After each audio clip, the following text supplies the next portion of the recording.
आजपासून इंग्लिशच्या लेक्चरला सुरुवात करूयात.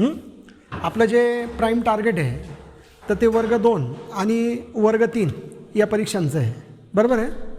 जेणेकरून आपली सरळ सेवा पण कवर व्हावी, वर्ग 2ची पण परीक्षा कवर व्हावी, म्हणजे ज्याला आपण कंबाईन म्हणतो, आणि राज्यसेवेची पण परीक्षा कवर होईल. असं काही नाही की सरळ सेवेचा अभ्यास केला म्हणजे मग तो राज्यसेवेला नाही, हे असं याच्या बाबतीत नाही लागू होत. थोड्याफार फरकाने काठिण्य पातळीचा जर विचार केला तर बहुतांश वर्ग 2चाच सगळा सिलेबस MPSCला पण आहे. म्हणजे तुम्ही आता असं लक्षात ठेवायचं आहे की आपण MPSCची पण तयारी करतो आहे, म्हणजे राज्यसेवेची, आणि आपण सरळ सेवेची पण, त्याच्यातून तयारी आपली आरामात होईल.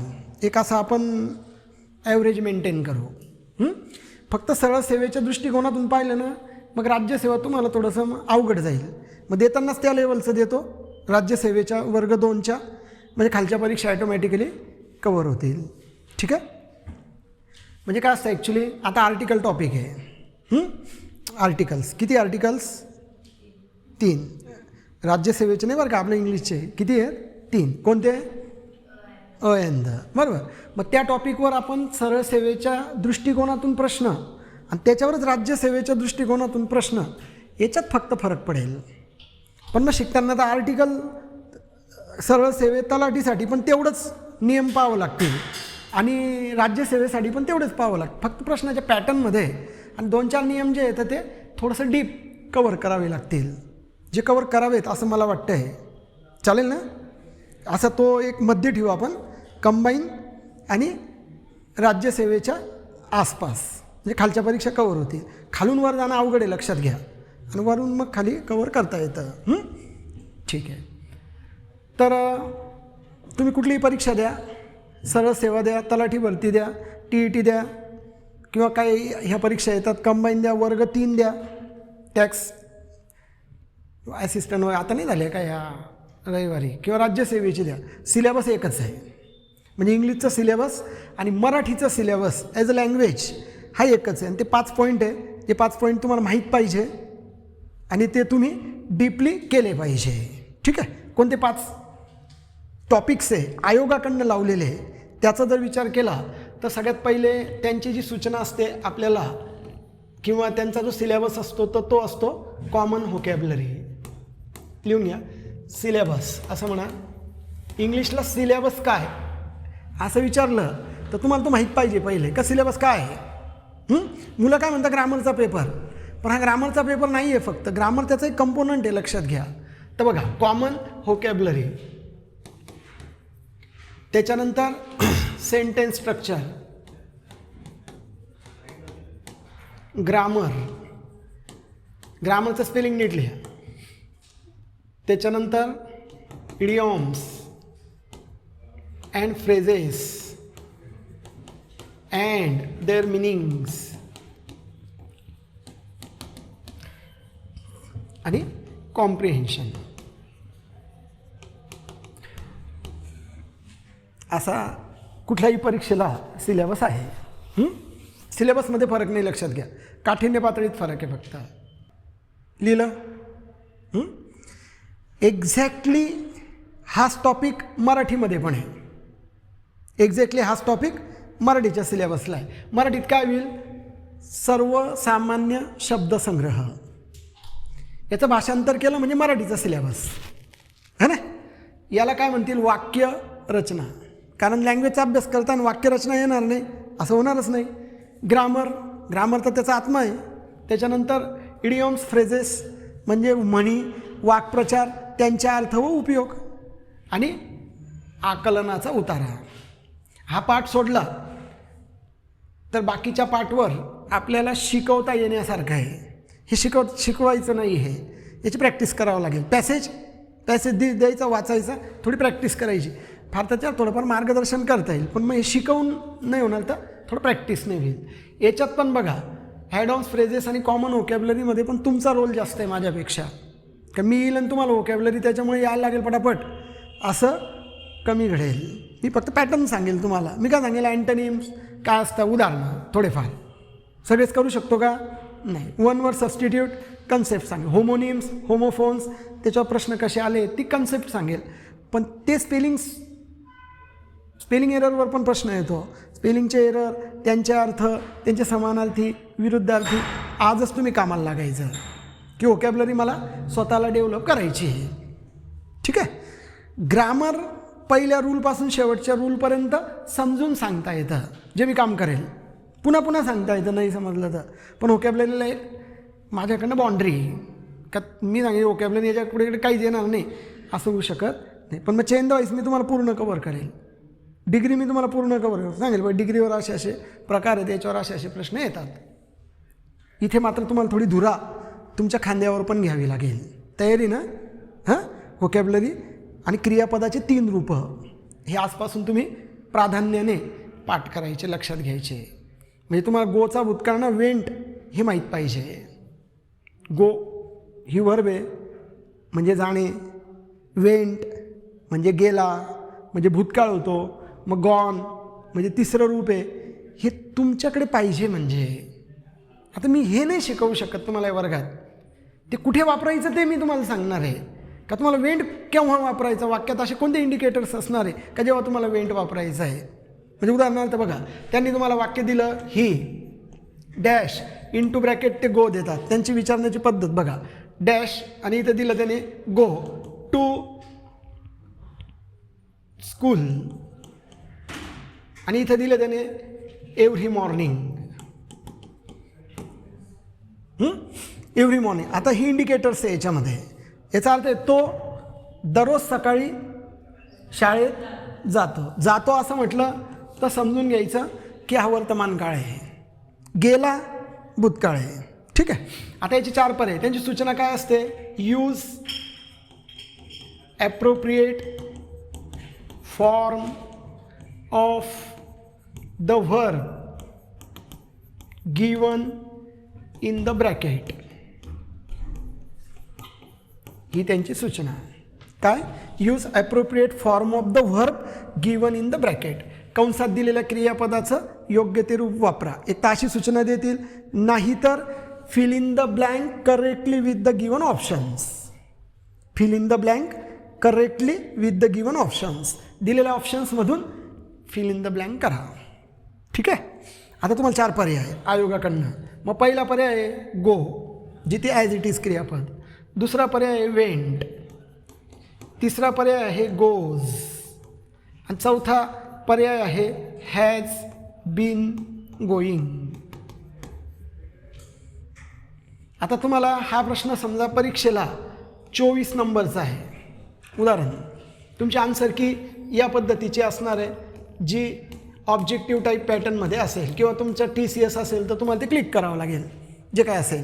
मग इथे तुमचे पर्याय 1 2 3 4 1 2 3 4 आणि हा तुमचा 24 नंबरचा प्रश्न. आता तुम्ही गोल कशाला कराल तो नंबर मला सांगायचा आणि वाक्य जज करायचं. त्यांनी सांगितलेलं नाही हा काळ वापरा का तो काळ वापरा. पूर्वीच्या परीक्षांना ते तसं म्हणायचे, use past tense in this sentence. आता हल्ली तसं म्हणत नाही. हल्ली अशा सूचना येतात. मग आपल्याला या आजूबाजूच्या शब्दांवरनं जज करायचं. बोला, नंबर सांगा. तुम्ही सांगा मॅडम. 3 नंबर तुम्हाला योग्य वाटतं? 3 नंबर योग्य वाटतं आहे बरोबर. का बरं? मग गो पण प्रेझेंट टेन्स आहे ना. Very nice. तो थर्ड पर्सन सिंग्युलर सब्जेक्ट. तुम्हाला काही गोष्टी ना कॉमन सेन्सने नॅचरली आत्मविश्वासाने पण जमून जातील, पण फक्त त्याच्या भरोशावर आपल्याला राहता येणार नाही. म्हणून आपल्या नियमांचं पाठबळ पाहिजे. आता कसं घडेल माहिती आहे का, मी आल्यानंतर तुम्हाला मी सगळ्या गोष्टी सांगेल. त्या मी सांगताना असं सांगेल का तुम्हाला काहीच माहिती नाही. मी तर असंच सांगायला पाहिजे, कारण मला माहीत नाही तुम्हाला काय माहीत नाही.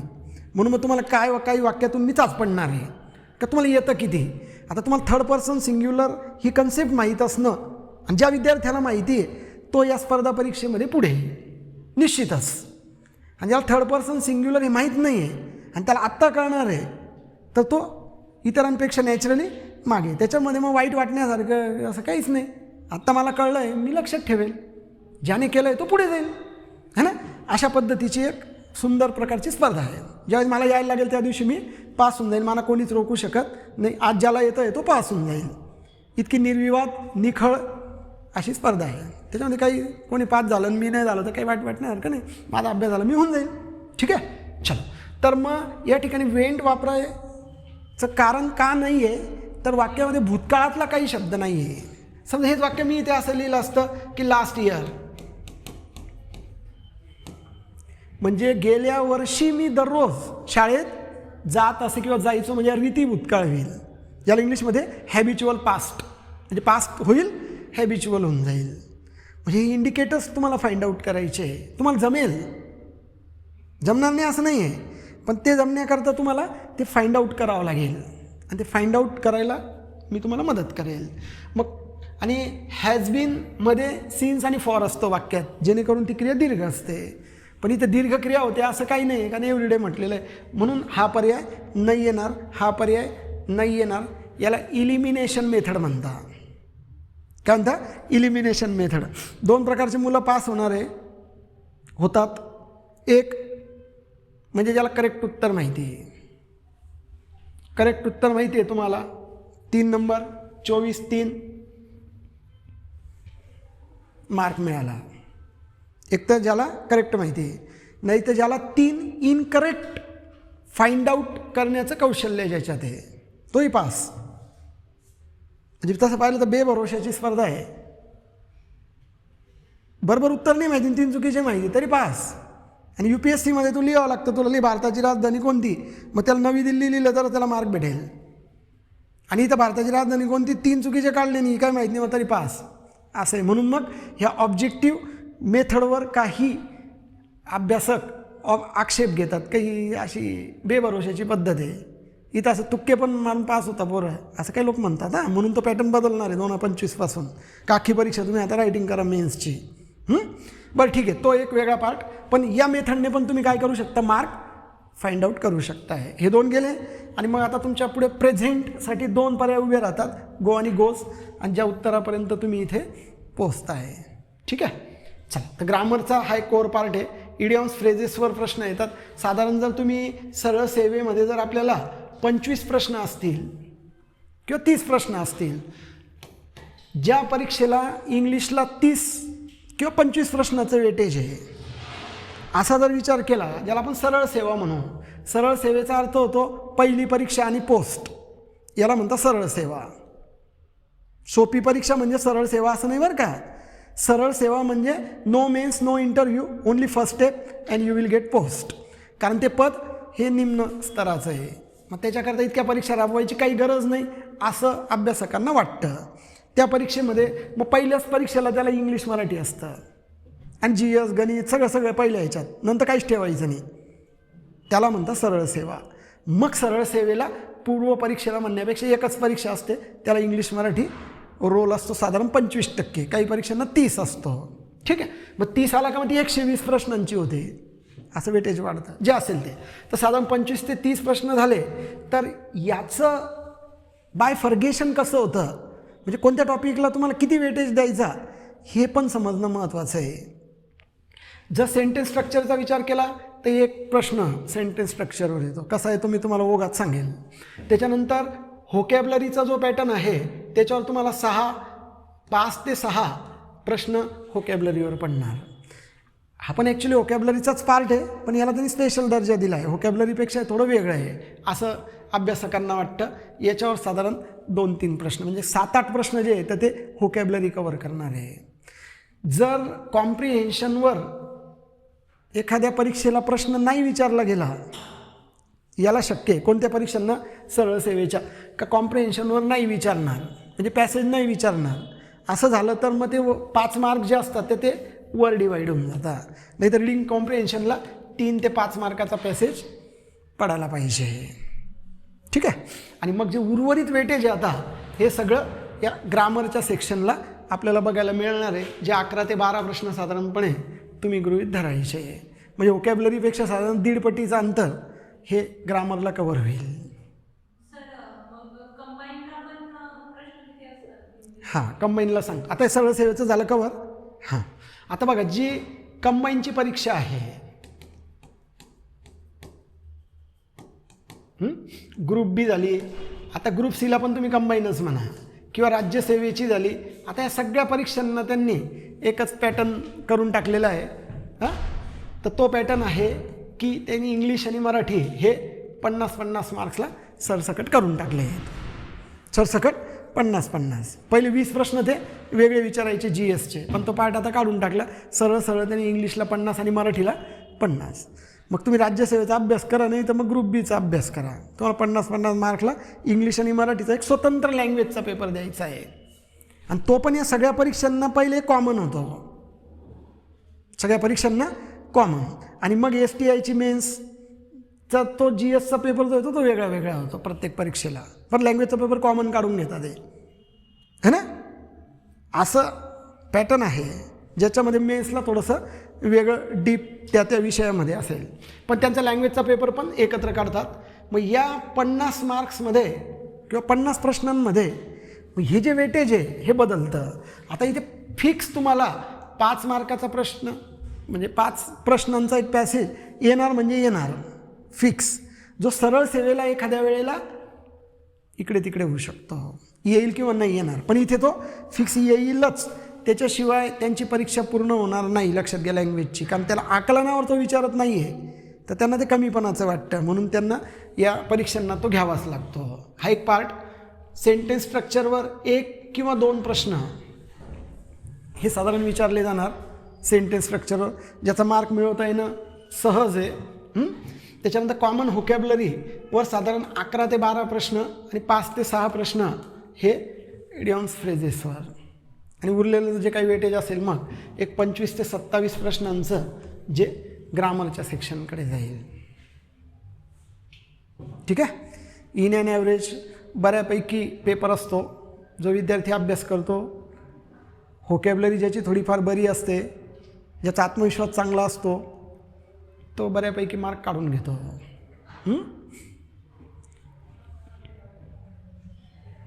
आणि याला काही मिनिमम क्रायटेरिया ठेवलेला नाही आहे का याच्यामध्ये इतकेच मार्क मिळाले पाहिजे किंवा तितकेच मिळाले पाहिजे. ओव्हरऑल तुमचं कॅल्क्युलेशन्स होईल, GS सोबत कॅल्क्युलेशन होणार. त्याच्यामुळे मग ती काही एक भीती नाही आहे की सेक्शन वाईज मार्क इंग्लिशला एवढे पाहिजेच, पासिंगला मराठीला पाहिजे, असं काही नाही. म्हणून थोडं रिलॅक्स राहायचं, पण अभ्यास मात्र तेवढ्या ताकदीने मराठीचा पण करायचा आणि इंग्लिशचा पण करायचा. जिथे मुलं कमी पडतात तिथे जेव्हा आपण पूर्ण पडायला लागतो तेव्हा इतरांपेक्षा आपण पुढे जातो. तुम्ही इंग्लिशला घाबरताय, तुम्ही पण इंग्लिशला घाबरताय, आणि तुम्ही इंग्लिशमध्ये मार्क मिळवताय, ते पुढे जातील. कारण GS हे पण चांगल्या पद्धतीने करणारे, हे पण चांगल्या पद्धतीने करणारे, कारण हे प्रीपास झालेले लोक आहे. प्रीपास झालेले म्हणजे यांनी GS गोकून टाकलेला आहे ना, त्यांना GS माहिती आहे चांगला, म्हणून तर प्रीपास झाले. आणि मराठीमध्ये हे पण ताकद लावणार आहे, हे पण ताकद लावणार आहे, आणि ते तर लावणारच आहे, पण ते इंग्लिशमध्ये अजून थोडासा चांगला स्कोअर करतील, तर या दोघांपेक्षा निश्चितच ते पुढे जातील मेन्समध्ये. सरळ सरळ आहे. म्हणजे ज्या विषयाला इन जनरल लोक घाबरतात का कुणास ठाऊक, तर तिथे जर आपण थोडंसं प्रयत्न केला चांगला, तर निश्चित आपला एक सकारात्मक स्कोअर येण्याची शक्यता वाढून जाते. ठीक आहे. सकारात्मकच पाहावं लागेल त्याला दुसरा इलाज नाही. मला येईल, मला समजतं आहे, मी चांगले मार्क मिळेल, हीच भावना तुमच्या मनामध्ये पाहिजे. तेव्हा तुमची रिॲक्शन त्या पेपर सोडवायला होईल. घाबरून गेले ना, मग ते तसं होत जातं. घाबरून नाही सोडवायचं. जमेल, अभ्यास केला आहे का, नाही जमणार, ठीक आहे, नाही जमले 2-4 प्रश्न, काय बिघडतं त्याच्याने, असं पण तयारी ठेवायची. पण एकदम असं खूप कॉन्शियसली नाही होऊन सोडवायचं. जे मुलं खूप घाबरून जातात त्या दिवशी, कारण त्या 1 तासात किंवा 2 तास जी काही परीक्षा असेल ते मॅटर करतं, फार लक्षात घ्या. तुम्ही इतकी तयारी केली, त्या दिवशी नाही तुम्हाला व्यवस्थित फील झालं, वाया जातं ना 1 वर्षाचं टार्गेट, है ना. म्हणून त्या दिवसाचं, मी तर त्या दिवसाचं जास्त महत्त्व मानतो. हे सायकोलॉजी टेस्ट आहे, हे पण मी नेहमी सांगत असतो विद्यार्थ्यांना की फक्त अभ्यासाची परीक्षा नाही आहे, ही फक्त अभ्यासाची परीक्षा नाही आहे. याच्यात टेस्ट ऑफ सायकोलॉजी आहे, टेस्ट ऑफ एन्ड्युरन्स आहे, टेस्ट ऑफ कॉन्फिडन्स आहे, test of presence of mind आहे. सगळं कस लावून विद्यार्थी ॲटोमॅटिकली पास होतो. त्याचा अभ्यास झाला ना तर ॲटोमॅटिकली पास होतो. फक्त तुम्ही ना सातत्य ठेवायचं आहे. सातत्य ठेवलं म्हणजे तुम्ही ॲटोमॅटिकली पास होणार. कोणाला काही सांगायची गरज नाही, कोणाची काही रावण्या करायची गरज नाही, आपापला अभ्यास चालू ठेवायचा. एवढं साधारण वेटेज आहे. करायची सुरुवात आपण. आता आपण काय करणार किंवा काय केलं पाहिजे बघा. आता आपण अभ्यास करतो आहे इंग्लिशचा. जसा इंग्लिश एक विषय आहे, एक विषय आहे तो, जसं हिस्ट्री एक विषय आहे तसं इंग्लिश एक विषय आहे, पण त्यासोबत इंग्लिश एक लँग्वेज आहे.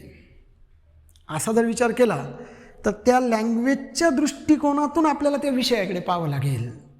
मग एखादी भाषा बनताना काय असतं त्याच्यामध्ये, तर मुळाक्षरं असतात, ज्याला इकडे लेटर्स किंवा मग अल्फाबेट म्हटलं जाईल, म्हणजे तो अभ्यास.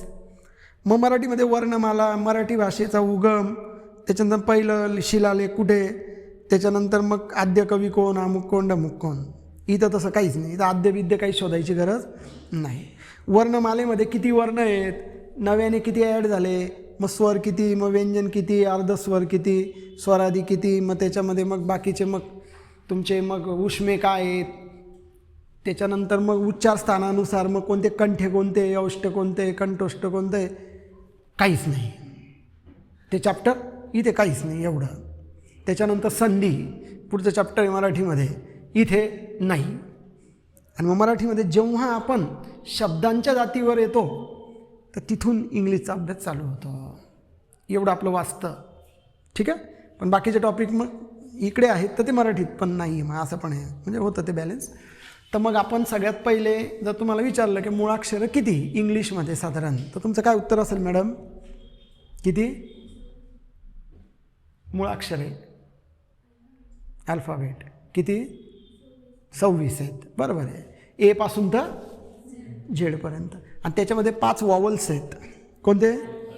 ए ई आय ओ यू, ठीक आहे. मराठीमध्ये त्याचा एक वेगळा अभ्यास करायचा, तो डीप आहे खूप. फक्त इथे 5 वॉवल्स आहे, एवढं तुम्ही लक्षात ठेवा. आणि जेव्हा जेव्हा मी ते म्हणेल की वॉवल्स कोणते, तर ते तुम्हाला फक्त रिकॉल करायचे, ठीक आहे. ते कुठे येतील, काय येतील, मी ते तुम्हाला सांगेल वेळेवर. चला, इथे साधारण तुमचा अल्फाबेटचा अभ्यास संपून जातो. त्याच्यानंतर पुढच्या टप्प्यात जेव्हा जातात, मग अक्षरांपासून काय बनतं? शब्द बनतात. शब्दांपासून वाक्य बनतं. वाक्याच्या पण पहिले एक फ्रेज नावाचा टर्म आहे, फ्रेज नंतर क्लॉज नावाचा टर्म आहे, आणि क्लॉज नंतर मग सेंटेन्स नावाचा टर्म आहे. म्हणजे तुम्हाला फ्रेजेसचा पण अभ्यास करावा लागेल, क्लॉजेसचा अभ्यास करावा लागेल, सेंटेन्सेसचा करावा लागेल आणि वर्ड्सचा करावा लागेल. बस, इंग्लिशमध्ये या 4 गोष्टी कव्हर होतील, ठीक आहे. शब्द, मग शब्दांचा अभ्यास करताना काय करायचं? पार्ट्स ऑफ स्पीच, शब्दांची जात किती आहे टोटल? 8. आयोग नेहमी असा प्रश्न विचारतं की जर सेम वर्ड एकापेक्षा जास्त कॅटेगरीत जात असेल तर आयोग नेहमी त्याच्यावर प्रश्न विचारतं. एकापेक्षा जास्त कॅटेगरीत जात असेल तर. आता मी तुम्हाला समजा एक वाक्य दिलं, कसं पहा. आता तुम्हाला म्हटलं की I water the plants every day. हे वाक्य ग्रॅमॅटिकली बरोबर आहे का चुकीचं आहे? हे वाक्य ग्रॅमॅटिकली बरोबर आहे का चुकीचं आहे? तुमची रिॲक्शन फार महत्त्वाची याच्यावर. तुम्हाला काहीतरी सुचलं पाहिजे, उत्तर देता आलं पाहिजे, है ना. कारण परीक्षेला जर तुम्ही असे शांत झालेत तर तुमचा वेळ निघून जातो. एक तर तुम्ही तो प्रश्न सोडवायला पाहिजे, नाही तर मग सोडून द्यायला पाहिजे.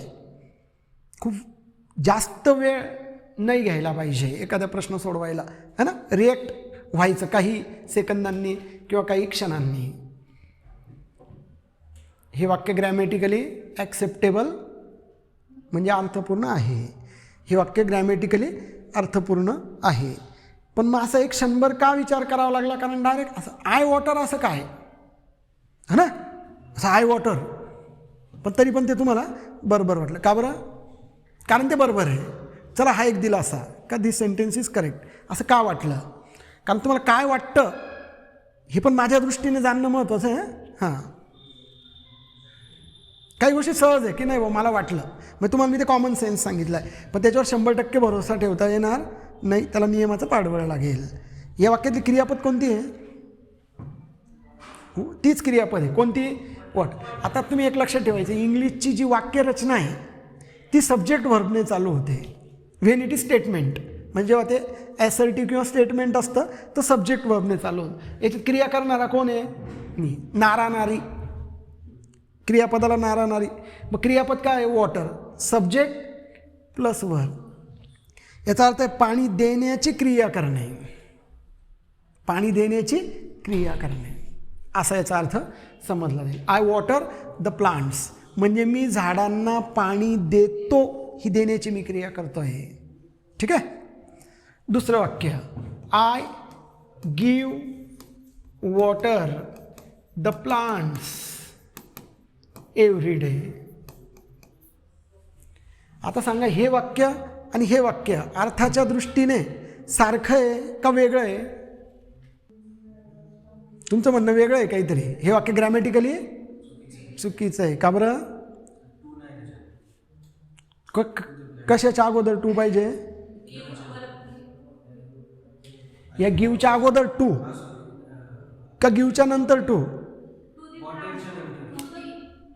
I give water to the plants. I give water to the plants. I water the plants. I give water to the plants. आता एक तुम्हाला मी नियम सांगतो, तो नीट लक्षात घेऊन घ्या. हां, लिहून घ्या. ट्रान्झिटिव्ह वर्ब नंतर शब्द लिहा. ट्रान्झिटिव्ह वर्ब TRANSITIVE. ट्रान्झिटिव्ह वर्ब नंतर मराठीत घ्या, सकर्मक क्रियापदानंतर पुढे कर्म येते व त्यापूर्वी प्रेपोजिशन वापरू नये. ठीक आहे. आता बऱ्याच वेळेला बघा, आता आय वॉटर म्हणजे मी पाणी देतो कोणाला? The plants. तर आता आय वॉटर द प्लांट, इथे टूची गरज नाही. आय ईट, मी खातो. काय खातो म्हणजे काय आणि कोणाला? कर्म असतं. इथे टू वापरायची गरज नाही. आय ईट मँगोज, मग आय ईट टू मँगोज नाही. आय कॉल, मी बोलवतो कोणाला? My friends. मग I call to my friends, याची गरज नाही. इमिजिएटली काय करायचं आपल्याला? त्या ठिकाणी कर्म घ्यायचं आहे. ठीक आहे, टूची गरज नाही. लिहा, I give water the plants every day. आता वाक्य अर्थाच्या दृष्टीने हे आणि हे सारखं आहे का वेगळं आहे? सारखंच आहे, सारखंच आहे. बरोबर. मग तुम्ही आय ॲडव्हाइस हिम म्हणा किंवा आय गिव्ह हिम ॲडव्हाइस म्हणा, एकच आहे. आय गिव्ह हिम सजेशन म्हणा किंवा आय सजेस्ट हिम म्हणा, एकच आहे. ठीक आहे. म्हणजे गिव्ह वापरून आपण पुढे जाऊन नाऊन वापरू शकतो. आता इथे अंडरलाईन केली आणि 1, 2. आता आयोगाने तुम्हाला खाली सूचना दिली, in which of the given sentences, in which of the given sentences the underline word is used as noun. है ना. आणि पर्याय काय येतील? Answer options, only in first sentence, only in second sentence, in both sentences, neither in one nor in two. Second याच्यामध्ये असा प्रश्न ते का विचारतील? कारण वॉटर हे जनरली नाऊन म्हणून पाहण्याचा दृष्टिकोन आहे. ठीक आहे. आणि आयोग असं तुम्हाला चाचपडणार आहे. आणि त्या चाचपडण्याकरता ते या पद्धतीने तुम्हाला प्रश्न टाकणार. म्हणजे तुम्ही काय अभ्यास करून येता एखाद्या शब्दाचा, त्याच्या जातीचा, त्याच्यापेक्षा त्या दिवशी तुम्हाला कसा प्रश्न पडेल त्या दिवशी तुमचं गणित बदललं पाहिजे. सगळ्या गोष्टी तुम्ही घरून प्रिपेअर नाही करून जाऊ शकत. काही गोष्टी तुम्हाला तिथे फेस करायच्या आहे. ठीक आहे. म्हणून तुम्हाला पार्ट्स ऑफ स्पीचचा अभ्यास करायचा आहे. ही गोष्ट तुम्ही लक्षात ठेवायची. आणि पार्ट्स ऑफ स्पीचमध्ये मग व्होकॅब्युलरी पण त्या निमित्ताने बऱ्यापैकी कवर व्हायला मदत होते. पुन्हा सेपरेट त्याच्यावर 1-2 सेशन आपल्याला घ्यावे लागतात.